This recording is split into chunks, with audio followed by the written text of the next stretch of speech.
وش أقرب صديق لك؟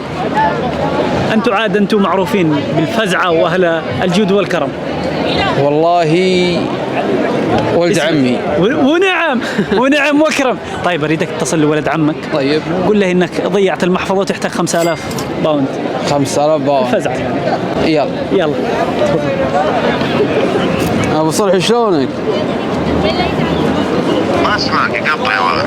كيف حالك أبو صلحي؟ والله بخير الله يسلمك الحمد لله. أنا صارت معي مشكلة ومحتاج 5000. 10. تبيهن تحويل لو كاش؟ والله تحويل. الصبح. والله كفو ما سئل حتى ما سئل ليه وكيف. الصبح بيحول. والله انك كفو ونعم بالكويت واهل الكويت ونعم بشمر احفاد حاتم الطيب. شمر كرم شمر